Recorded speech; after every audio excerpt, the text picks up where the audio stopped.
The Olympics are one of the few European pagan rituals practiced to this day, and they perfectly encapsulate the essential spirit of Europe. Some have called it the Faustian spirit, some the Promethean spirit, but I believe that it is best and most simply called the heroic spirit, since the oldest recorded form of this ancient European worldview can be found in the ancient Greek conception of heroism.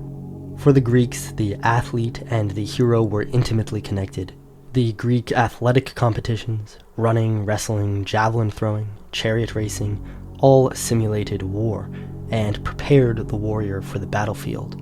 This was also the purpose of the gymnasium. In fact, the Iliad concludes with athletic competitions or war games held in honor of Patroclus. For the Greeks, both war and athletic competitions represented the very essence of life and the aim of heroism, the struggle to be the best. Today, this ancient worldview has gone almost entirely extinct in mainstream culture, replaced by morality-focused utopian worldviews such as Christianity, liberalism, and progressivism. But in the Olympics, the ancient heroic worldview is still enshrined. The ultimate aim of the Greek hero was to prove himself to be the best through heroic action. The hero strove to shine brilliantly like the gods, and to be illuminated by the light of fame and memory. In the Iliad, Achilles is described as Dios, which means godlike, or literally, shining or brilliant. The hero's deeds shine brilliantly, like his armor, for all to see, and they earn him immortal fame. Thus he acquires for himself a portion of divinity.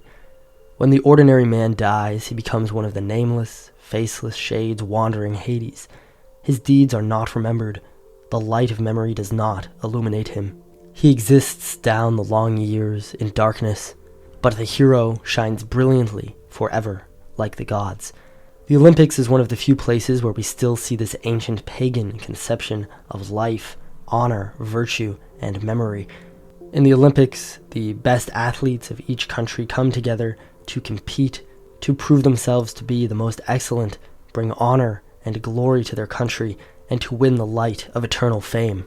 In the halls of nature, we see great beasts immortalized in stone, while others are largely lost to the darkness of time, with only fragments of bone or single footprints remaining to commemorate their existence.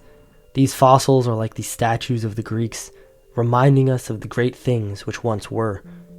Today, Olympic athletes are perhaps the closest thing which we have to Greek heroes. The hero possessed an inborn nature which was violent and vital, and which drove him to act virtuously, that is, to seek out competition and confront challenges with courage and tenacity. The hero possessed the raw drive to win and to be the best. But this raw, instinctual energy had to be ordered with rules of conduct. In athletic games, we call this sportsmanship. In war, we call it honor. The Greek conception of morality had much more to do with the idea of sportsmanship than the goodness of one's conscience or soul. On the battlefield, one must always behave with honor by seeking out equal opponents, adhering to the mandates of custom, and honoring pacts of kinship and brotherhood. In the chaotic struggle of life, in the struggle to be the best, as on the sports field and the battlefield, codes of conduct must be imposed which allow for the directed pursuit of excellence.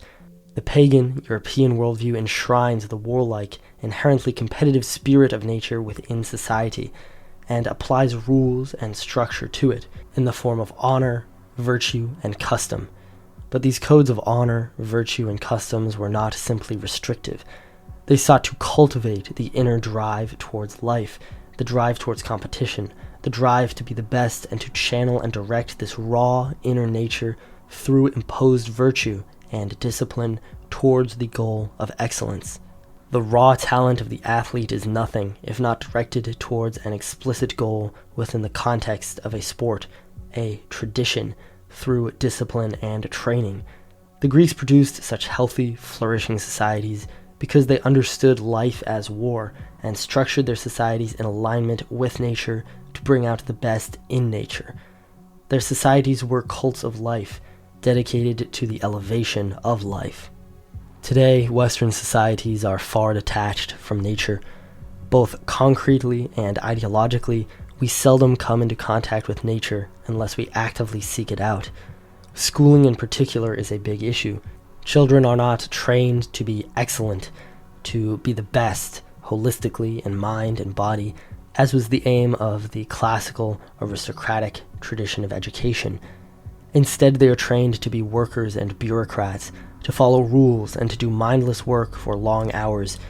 They are essentially being prepared to work a 9-to-5, not to be excellent human beings.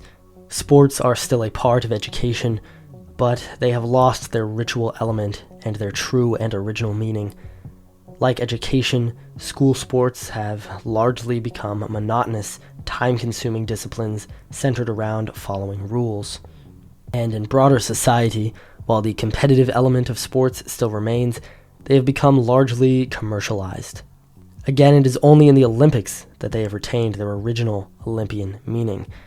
However, you can imbue your life with this meaning again by embracing the spirit of competition and the struggle to be the best. I've talked about the importance of lifting weights and learning a fighting sport before, but a vital element of both of these is competition, which is also found in sports.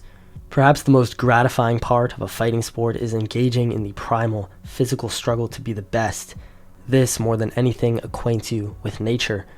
If you have kids, you shouldn't force them to engage in school sports, but you should encourage them to play, at least casually. This will not only imbue them with the spirit of competition, but it will also teach them a proper understanding of heroic morality, one which is not grounded in abstract moral fantasies and justifications, but in noble conduct, in honor and sportsmanship. When I was watching the Olympics, some family members commented, "Why do they have to perform half naked like that?" An essential part of the Olympian philosophy is the appreciation of the idealized, naked human form. Throughout all ancient European cultures, heroes are traditionally depicted nude or wearing only animal skins, as are many of the gods, and the Olympics were originally performed nude. The gymnasium literally translates to the place of nakedness. But what was all of this about? Was it some sort of degenerate, decadent, carnal display, as conservative Christians will say? Was it some sort of homoerotic fascist body worship, as leftists will say? The reason behind this appreciation for nudity is that the beautiful human form, produced by the struggle for excellence, raw nature disciplined and directed towards the goal of excellence, represents the ultimate product of the great struggle of life, and thus the ultimate aim of nature. The beautiful, taut, dynamic bodies of athletes and heroes reflect and imitate the bodies of the immortal gods, who represent a kind of supernature. The Olympian gods are infinitely beautiful, powerful, and eternally youthful, overflowing with vitality and life. They are an undying image of the best that life has to produce. And by mimicking the gods, by mimicking the heroic ideal, we cultivate those qualities within ourselves and take part in the eternal celebration of life.